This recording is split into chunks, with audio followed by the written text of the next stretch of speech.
These are in listen-only mode. Good morning and thank you for attending the webinar. The food industry is dealing with a variety of control systems. We're all familiar with the HACCP system, that is the system used to proactively control food safety incidents. Now, two more systems have been added recently to the list of control systems. The first one is TACCP. The acronym stands for Threat Assessment Critical Control Point System, and VACCP, rather VASP, Vulnerability Assessment Critical Control Point System. These systems are used to proactively mitigate the risks associated with malicious contamination and economically motivated adulteration. Well, my name is Rama and I am the Technical Director of Perry Johnson Registrar Food Safety Incorporated. So we certify food companies to various GFSI benchmark standards such as SKF, BRC, IFS, and FSSC.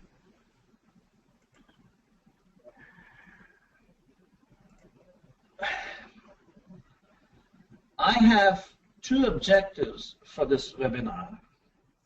Firstly, to introduce the new and emerging concepts of threat assessment critical control point system to detect and mitigate the risks associated with deliberate contamination. Secondly, to identify and evaluate vulnerabilities and implement control measures for food fraud to develop and implement a comprehensive food fraud prevention system using the vulnerability assessment and critical control point system.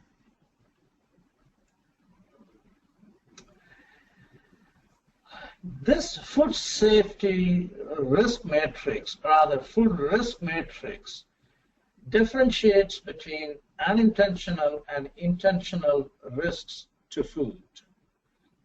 Food safety and food quality issues are categorized as unintentional risks, and food fraud and food defense or food security are intentional risks. The motivation for food fraud is mainly economic gain, and for food security or food defense, it is harming the public or creating terror. Controls do exist to tackle all these risks. For instance, food quality risks can be mitigated or can be controlled by using a robust food quality management system. Food safety risks, using a robust or comprehensive food safety management system. Food fraud risk can be controlled using vulnerability assessment system. And lastly, food defense risk or food security risks can be controlled using an effective threat assessment system. GFSI, that is Global Food Safety Initiative, has defined the food safety management umbrella, you see here, to include HACCP, basically identifying hazards to control the risks associated with food safety. The second one is TACCP, identifying threats to mitigate the risks associated with food defense or food security. And lastly, VACCP, VACCP, to identify the vulnerability in the food chain to mitigate risk associated with food fraud. These are defined as three separate pillars that will need to be addressed individually, not collectively. So these are built on the very familiar HACCP concepts, since it is widely accepted and implemented.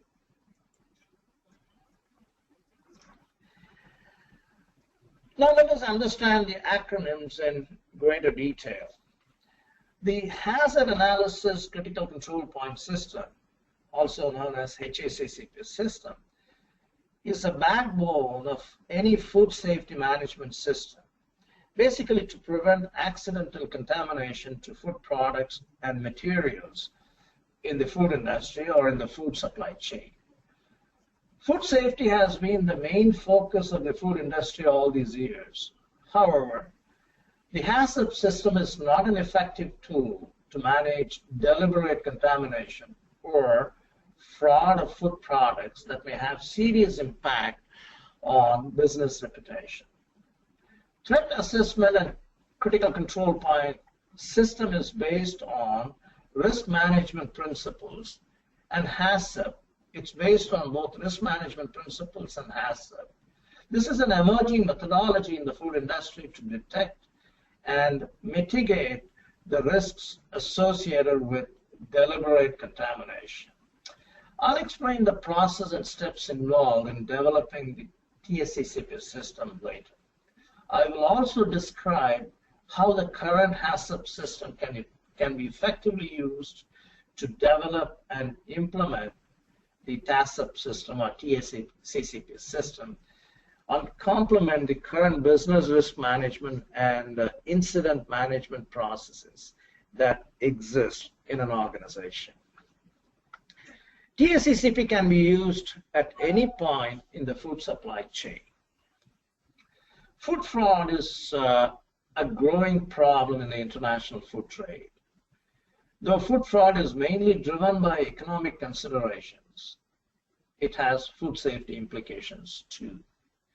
Recognizing this fact, the Global Food Safety Initiative recommends that the food industry should carry out vulnerability assessment at the appropriate points in the food chain to identify and evaluate vulnerabilities and implement appropriate control measures for food fraud.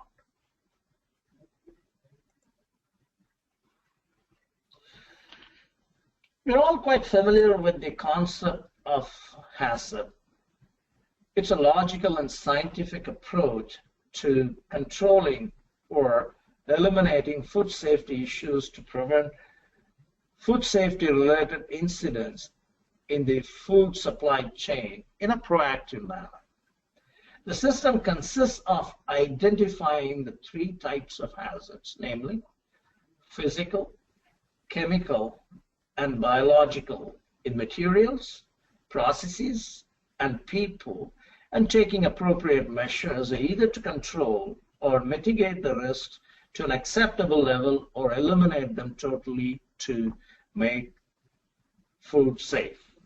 The concept of HACCP is undergoing changes under the new US FDA's Food Safety Modernization Act, otherwise known as FSMA. It's not the intent of this webinar to get into the details of the new system prescribed by FDA.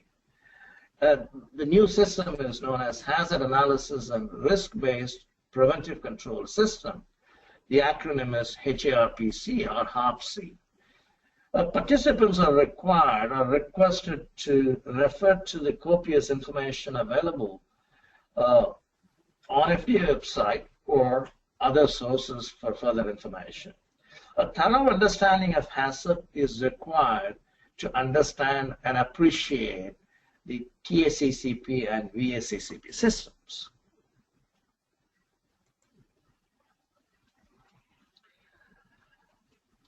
In just, a few minutes ago, I made a mention about food supply chain. What exactly is food supply chain? The various sectors that constitute the food chain are: one, crop producers, farms; feed producers, primary food producers, food manufacturers basically; wholesalers, retailers, consumers, etc., etc. These sectors constitute the food supply chain. And as you know, food safety incidents can occur at any point in the food chain. Similarly, deliberate contamination or malicious contamination, food fraud, can also occur at any point in the food chain.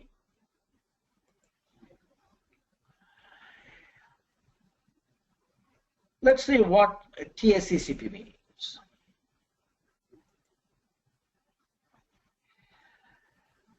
Safety of food has been the main concern of the food industry over the past half a century.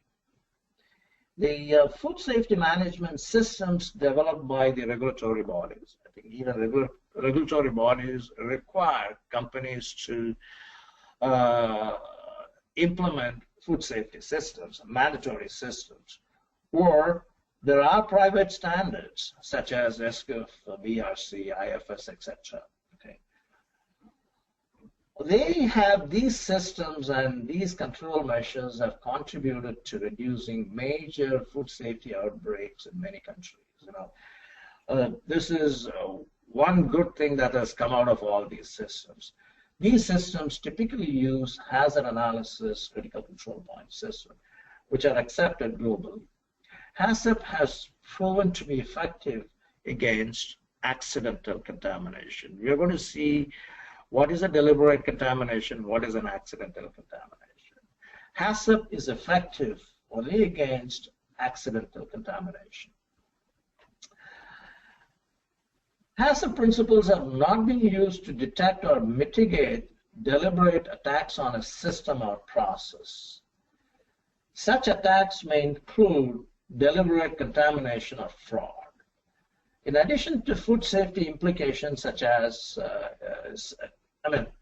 in addition to these implications, these attacks may harm organizations in other ways, such as damaging business reputation. People are behind such deliberate attacks, and they may be within a food business. They may be working for the organization. They may be employees of a supplier to the food business. They may be outside, but they may be working for a supplier to the food business, or maybe complete outsiders with no connection to the food business. The key issue here is motivation. They may aim to cause harm to human health or business reputation, or to make financial gains at the expense of the business. In any of these situations, it is in the interest of the food business to protect itself from such attacks. The food industry should get up for all these eventualities. The definition of TACCP is it is a systematic management of risk through the evaluation of threats, identification of vulnerabilities, and implementation of controls to materials and products, purchasing processes, premises, distribution network, and business systems by a knowledgeable and trusted team with the authority to implement changes to procedures. So this is the definition of TACCP. Threat assessment critical control point system is a risk management methodology that aligns with HACCP, but has a different focus that may need input from employees from different disciplines, such as HR, human resources, procurement, and security. The TACCP process, or the TACCP process, builds on the effective operation of HACCP system. As many precautions taken to assure safety of food are likely to also deter or detect deliberate acts. So the aim of implementing a TACCP system is, number one, to reduce the likelihood or the chances and consequences of the impact of a deliberate attack. Two, protect the organization's reputation. Three, to assure customers and the public that proportionate steps are in place to protect food. This is different from food safety. These are deliberate attacks. Also, finally, to demonstrate that reasonable precautions are taken by the company and due diligence is exercised in protecting food. So the aim of TACCP, the aim of implementing TACCP, is to reduce the likelihood, to protect organization reputation, to reassure customers and the public that steps are in place to protect food, and finally, reasonable precautions are to demonstrate that reasonable precautions are taken and due diligence is exercised in protecting food.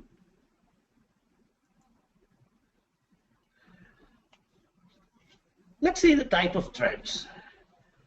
There are a number of deliberate acts against food and food supply. First, economically motivated adulteration and malicious contamination. Let's talk about economically motivated adulteration. Profit motives drive EMA. Economically motivated adulteration is also called EMA. Profit motives primarily drive EMA to gain an increased income from selling a foodstuff in a way which deceives, which cheats customers and consumers. This may be either passing off a cheaper material as more expensive one, or it may be that a less expensive ingredient is used to replace or extend the more expensive one. Though the intention of EMA is not to cause illness or death, invariably that may be the result. The common factor in many cases of EMA is that adulterant is neither a food safety hazard nor readily identified, as this would defeat the aim of the attacker. EMA presents a greater threat to a food business upstream on the food supply chain, close to the manufacture of primary ingredients. EMA may need an insider, but could be revealed by an audit. Say, for example, from purchases which are unexplained by receipts, such as Sudan dyes, which have no place in spice manufacture. Long ago, there was a case of contamination of spices with Sudan dyes, or where there are differences between quantities sold and quantities purchased, such as beef mince sold and bovine meat purchased with horse meat to make up the difference. You're all aware of the horse meat scandal in Europe. Okay. Details of controlling EMA, or the economically motivated adulteration, through the vulnerability system, Vulnerability Assessment Critical Control Point System, VACCP, will be presented subsequently. The motivation for malicious contamination may be to cause localized or widespread illness or death. By implementing a comprehensive TACCP system, companies can mitigate the risks associated with malicious contamination. Then extortion. This is also a type of threat. The motivation for extortion is purely financial, to obtain money from the victim organization. Such activity is attractive to the criminal mind when the product, say for instance like baby food, is sensitive, or where a company is seen as rich. The primary motivation of espionage is for competitors seeking commercial advantage to access intellectual property, spying basically. They may infiltrate using insiders to report, or may attack remotely through information technology systems. Alternatively, organizations may also try to entice managers or executives to reveal confidential information, or use covert recording to capture such material, or they may simply steal the material. So that's purely espionage. Information technology provides new opportunities for malpractices. I'm talking about cybercrime. Identity theft is perhaps more familiar to the public, but organizations may be aware of their identity being stolen to enable procurement fraud. This may be used in the case of procurement frauds, in which goods are ordered in their name but diverted to the fraudsters, leaving it to carry the cost of litigation. Who is going to carry the costs and litigation? It is the company that's affected. So these are some types of threats. Let's see some examples of these threats in these slides. The first one is economically motivated adulteration. 2013, a food factory in Asia was labeling cooking oil as peanut and olive oil when it contained none of these oils. So basically economically motivated to make more money because olive oil costs more than cooking oil. Similarly, peanut oil costs more. Again in 2013, a report suggested that 1/3 of retail fish in the United States was mislabeled. Example, tilapia sold as red snapper and tilefish sold as halibut. Okay, again, more expensive fishes, least expensive fishes, cheaper fishes sold as more expensive fishes. 2010, some producers of buffalo mozzarella in Italy were accused of adulteration of their product with cow's milk. Buffalo milk is more expensive than cow's milk in some parts of the world. So people just replaced buffalo milk with cheaper cow's milk. So again, this was economically motivated. So I've given some references at the bottom of the slide. You can find additional information on these economically motivated adulteration incidents from these websites. Then malicious contamination. 2005, a major British bakery reported that several customers had found glass fragments and needles inside the wrapper of loaves. Okay, this was purely intentional, malicious. 2013, a major soft drink supplier was forced to withdraw product from a key market, and when it was sent a bottle which had its contents replaced with mineral acid.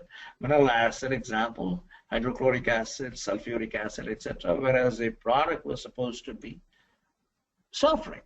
Okay, so this was again to create terror, to create panic, etc., etc. The attackers included a note. Subsequently, the attackers included a note indicating that more would be distributed to the public if the company did not comply with their demands. So basically, extortion. Okay, let's see some examples of extortion. 1990, a former police officer was convicted of extortion after contaminating baby food with glass and demanding money from the multinational manufacturer. Okay, so he wanted to make more money. 2008, a man was jailed in Britain after being convicted of threatening to bomb a major supermarket and contaminate its products. So these are some examples of extortion. What about espionage? These are two examples of espionage. One business consultancy used theft of the intellectual property of a fictitious innovative snack product as an example of commercial espionage. Again in July 2014, last year, this news agency reported that a woman was charged in the USA with attempting to steal patented USC technology as part of a plot to smuggle types of specialized corn for use in China. Okay, spying.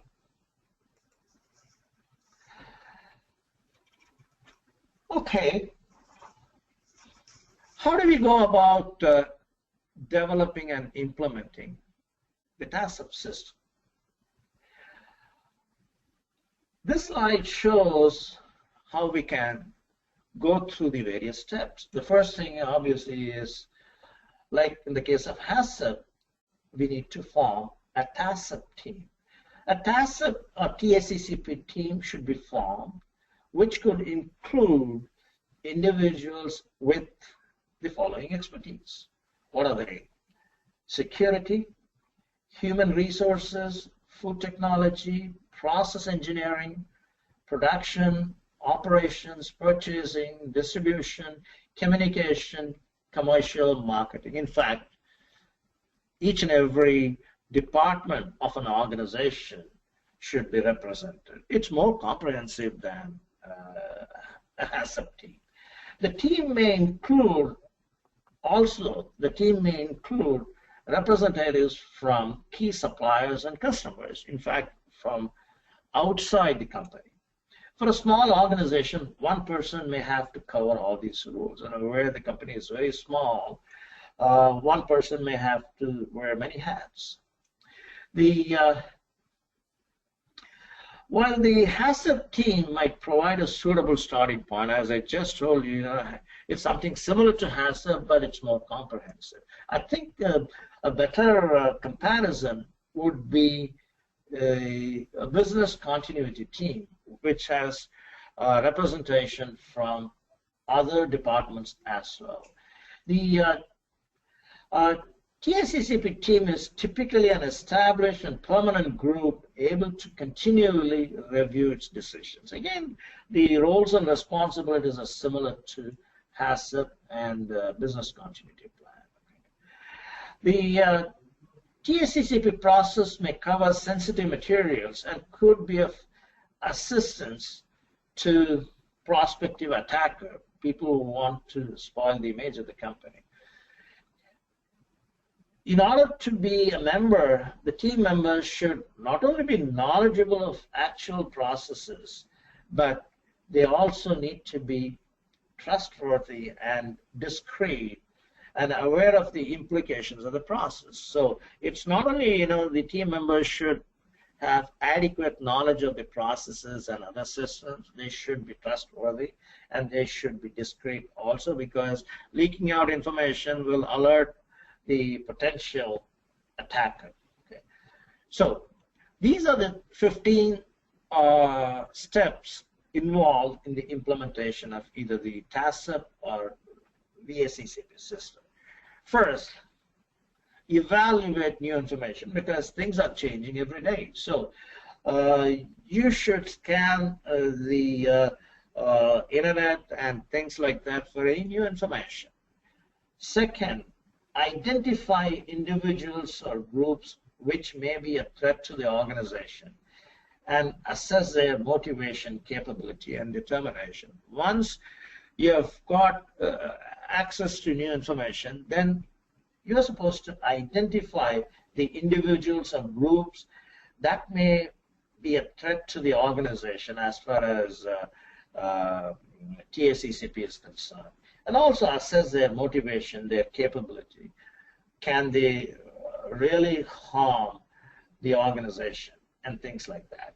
Okay. Then also identify, the third step is identify individuals and groups which may be a threat to the specific organization. In step number 2, we saw identification of individuals and groups that may be a threat to the organization. Here you are focusing on a specific operation. Say, for example, a factory or site. Which one is more prone to such attacks? That's what you are assessing in step number 3.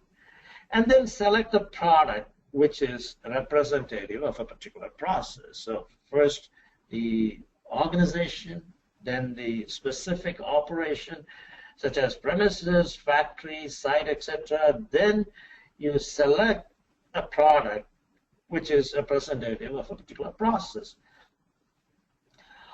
Step 5 is identify individuals and groups that may want to target a specific product. Who are the potential attackers? Okay, so that is step 5. Then you draw a process flow chart for the product from, but not limited by farm to fork approach.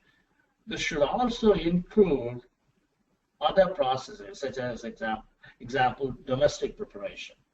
The whole flow chart should be visible at one time, meaning everything should be on one page. But particular attention should be paid to less transparent parts of the supply chain, which might merit a subsidiary chart. So sometimes, the flow chart, some areas of the flow chart may not be quite clear. In that case, you may prepare a subsidiary chart showing that particular process in greater detail.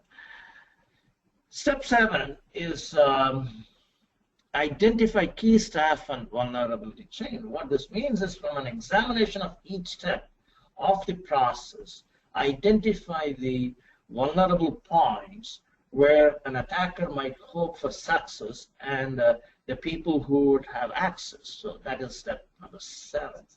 Step number 8 is identify possible threats appropriate to the product at each step and assess the impact that the process may have in mitigating the threats. So this continues, actually. I told you this is a 15-step process. So we have just covered 8 steps on the slide. Then let's go to the next slide. Step 9 is select the points in the process where the threat would have the most effect and where they might best be detected. Okay, this is something like your HACCP process, actually. Okay, again, assess the likelihood of routine control procedures detecting such a threat. Example, by means of laboratory analysis, can we detect added water or unusual fats or oils or something like that? Because we're talking about intentional contamination. So using some of these techniques, can we actually detect such threats? Say lab analysis. That's step 10. Then again, you're going to use a risk priority number kind of approach for assessing the threats. Okay, that's step 11. Score the likelihood of the threat happening. Score the impact it would have. This is probability of occurrence and severity of occurrence. Okay, so that's why you are using a risk priority number based kind of system. Okay, and then revise the risk if this risk assessment seems wrong. I mean, I think in the first attempt probably you may not be able to get the correct information. Revisit that if the risk assessment seems to be wrong. Okay. And here some lateral thinking may be needed, actually. Unlike HACCP, here you have to think outside the box. Okay. Say, for instance, the team might ask, if you're trying to undermine our business, what would be the best way? So things like that. It may also consider, I'm talking about the TACCP team, the TACCP team may also consider how an attacker selects attacks. I mean, what is their modus operandi? Is it availability? Is it cost, toxicity, physical form, etc., etc. Okay. Step 12 is identify who could carry out. This is, again, you're going to have high priority and low priority item. When the priority is high, identify who has unsupervised access to the product or the process and whether they are trustworthy and if that trust can be justified. So everything is objective. These subjective, so-called subjective parameters are converted into objective evaluations. Okay. 12. 13 is decide and implement necessary controls. Okay. Here you identify record confidentially, because I think a lot of confidentiality is involved here. Otherwise, if the thing leaks out, the potential attacker might get alerted. So identify and record confidentially, agree and implement proportionate preventative action. These are critical controls. Like you have CCPs in HACCP, these are critical controls in TACCP. The TACCP team should have confidential reporting and recording procedures. Again, unlike HACCP, here you have a bit of confidentiality, actually, as I explained to you, that allows management action on decisions but does not expose the weakness of the system. 14 is review and revise. So determine the review and revise arrangements for the TACCP evaluation.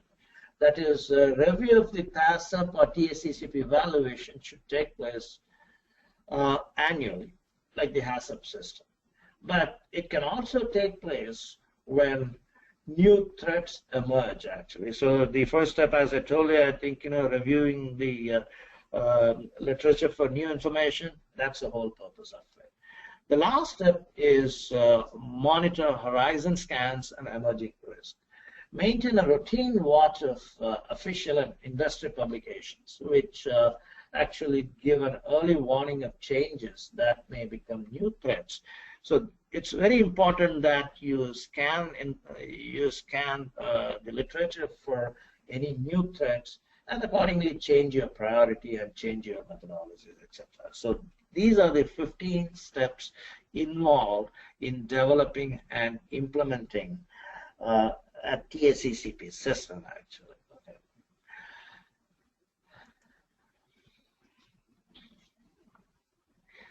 I just told you that we use a risk assessment methodology for assessing the risks in, or rather threats in TACCP. Organizations that need to understand the threats they face, because if you have, as I showed you in the previous slide, you have identified the threats. Now you have to understand the implications of the threats. You have to assess the threats. So organizations that need to understand the threats should focus attention on the priority ones. There are hundreds of threats. You cannot be focusing on each and every threat. You need to prioritize. So how do you prioritize? You prioritize based on this kind of risk assessment scoring. On the left, you have the likelihood. This is similar to what you have seen in HACCP. Okay, here we have the following categories: very high chance, some chance, may happen, unlikely to happen. In fact, this is taken directly from PA's 96 2014. This is a British standard that has published information about TACCP system, and the score is given in the middle column, and the impact are given on the right side column. Catastrophic, major, significant, some, minor. So you have to use this table for assessing the threats, and accordingly, come up with the critical control points, like CCP actually. Okay. You may just find out the likelihood of a threat happening by considering, say, for example, whether an attacker would achieve their aims if successful, whether an attacker could have access to the product or process, whether an attacker would be deterred by protective measures, whether an attacker would prefer other targets, or whether an attack would be detected before it had any impact. So these are some of the questions you may come up with. The impact may be assessed even in financial terms or in terms of the seniority of staff needed to deal with it. Okay, you can also assess then the impact can be assessed either in terms of financial loss or who is supposed to deal with it in the organization, the managerial responsibilities.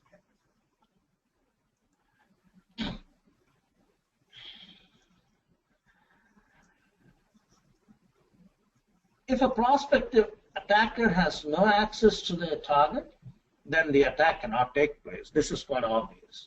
It's not possible or desirable to prevent all access, but physical measures may limit access to certain individuals and those with a legitimate need.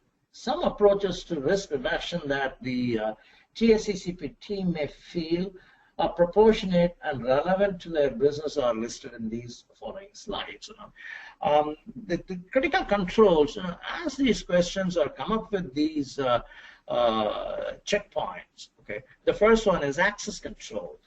I've given one second about 19 points in the checklist for access control. Access to people on business only, vehicle parking outside perimeter. The premise is zoned to restrict access to those with a business need. So these are some of the control points you have, and then just find out whether it is relevant or proportionate to the risk. Similarly, the next slide also shows the checkpoints, that gives the checkpoints for access control. Now, what about tamper detection? Well, these are the vulnerable points. Okay, so access control is quite vulnerable as far as TACCP is concerned. What about tamper detection, tamper evidence? Okay, a lot of raw materials and even some product storage, they're distributed in vehicles and things like that. They can be tamper evident. Should an attacker gain access, tamper evidence gives some chance that the attack may be detected in time to avoid the impact. Some approaches to aspects of tamper evidence that the TACCP team, TACCP team, may feel are proportionate and relevant to their business. These are listed on this particular slide. Okay, yeah. Numbered seals on bulk storage silos. You have silos in your facility. Okay, do they have seals? Are they numbered? Numbered seals on stores of labels and label packs. You have label storage. Is it locked? Does it have seals, etc.? And even on effective seals on retail packs, tamper evident seals and things like that. So these are some of the checkpoints for tamper detection. And again, this is given in PAS 96/2014. What about personnel security? This is another critical area where things may go wrong. Okay, so one sec. Yeah, I have given about 9 points, 9 checkpoints here. First, proof of identity, proof of qualification, okay, and sensitive roles identified with appropriate recruitment. If somebody is going to work in sensitive areas, is that person reliable? Is that person motivated? And how do we monitor him or her? And whistleblowing arrangements. And do we actually supervise temporary staff? Access and ID cards provided, computer accounts closed or suspended. When somebody leaves, do we actually suspend the computer accounts, etc., etc.?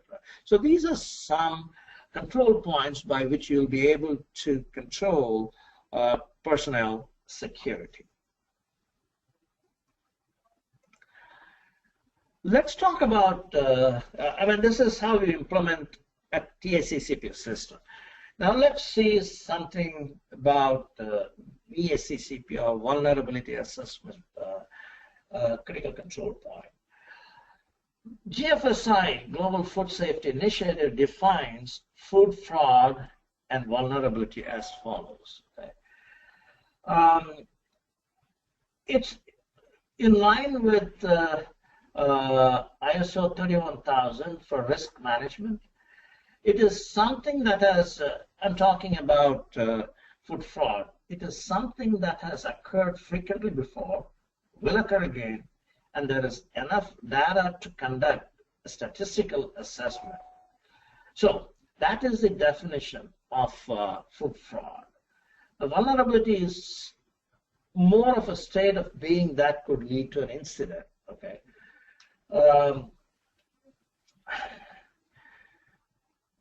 The GFSA definition of food fraud vulnerability is susceptibility or exposure to a food fraud risk, which is regarded as a gap or deficiency that could place consumer health at risk if not addressed. So VACCP system, or vulnerability assessment critical control point system, is applying the HACCP type of system specifically to the unique attributes of a food fraud incident. Okay. So preventing food fraud is fundamentally different from combating food safety or food defense or food security incidents.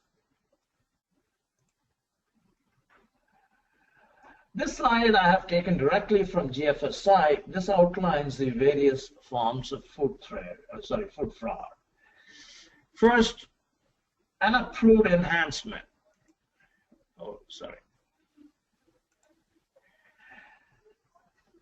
Example, melamine added to enhance protein value of milk. This happened in China. Use of unauthorized additives such as Sudan dye in chili powder, spice powders. These are examples of unapproved enhancements. Counterfeiting. This is nothing but copies of popular food. Somebody trying to copy well-known brands such as chocolates, Hershey's chocolate, Cadbury's, and things like that. And these are produced. These are not produced with acceptable safety assurances. There is another form of food fraud, which is dilution. Example, olive oil diluted with potentially toxic tea tree oil. Okay. Basically, people just dilute. Olive oil is more expensive. They dilute with other cheaper alternatives. Okay. Let me talk about substitution. Sunflower oil partially substituted with mineral oil. Hydrolyzed leather protein in milk. Okay, leather processing produces a lot of proteins, animal proteins.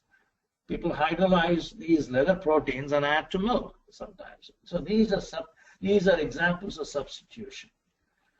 Concealment. Poultry injected with hormones to conceal disease. Okay. Harmful food coloring added to fresh fruits to cover defects. So the fruits do have some defects. In order to cover these things, people add coloring agents to make it brighter. Okay. Or it's mislabeled sometimes. Recycled cooking oil is labeled as original virgin oil. And sometimes the last category is gray market production, sale of excess unreported products. These things will come under diversion or gray market production. So what are the steps involved in vulnerability assessment or preparing a vulnerability assessment or critical control point system? Individual organizations have different business needs and operate in different contexts. The VACCP team, or even the TACCP team, can judge which approach and questions are appropriate and proportionate to the threats they identify, whether it is VACCP system or TACCP system. The vulnerability assessment method is used to develop an internal protection plan for the organization following a vulnerability analysis based on principles similar to the HACCP system. I told you in the beginning, HACCP system forms the backbone of these systems also. Okay. Basically, there are 6 steps, and the 6 steps are: 1, conduct a risk analysis, evaluate any significant risks and exposures. 2, determine the critical points for controlling the security of your organization. 3, determine the procedures and technical means of verifying each critical point in order to control security. Basically, this is about security. Okay. 4, determine the corrective measures to implement when the surveillance reveals that a critical point for security control is no longer under control. Then 5, apply verification procedures to confirm that the system is functioning effectively. Build up a file which includes all procedures and reports concerning the provisions and their implementation. This is very similar to the 7 principles of HACCP.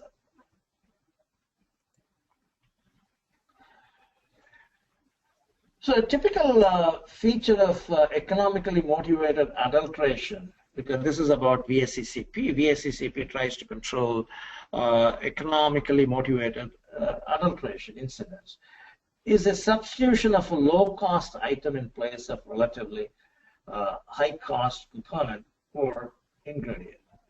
So the VACCP team needs to be alert to the availability of such alternatives. So that means the team should be knowledgeable, should be aware of such cheaper alternatives. Okay.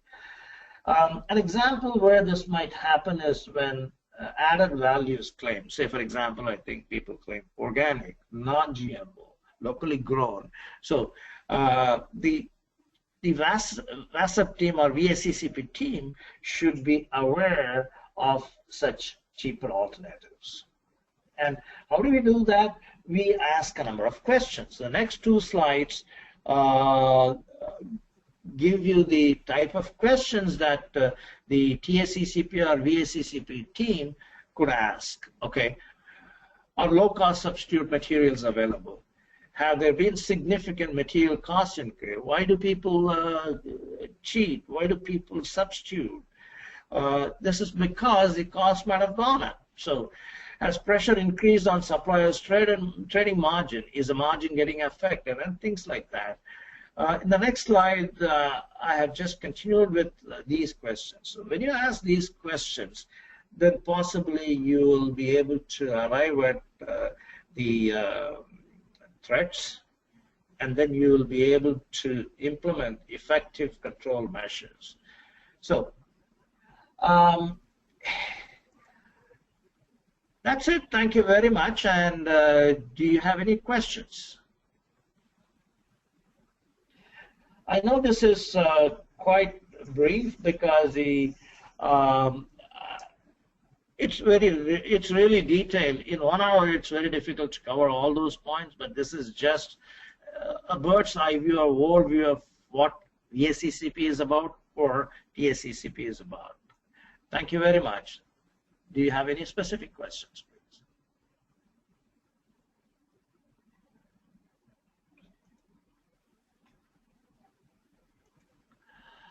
I have a question here.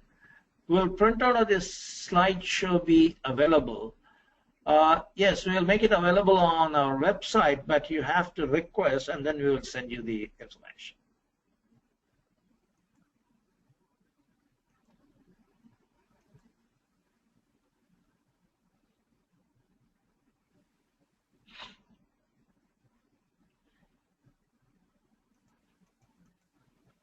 Anybody else?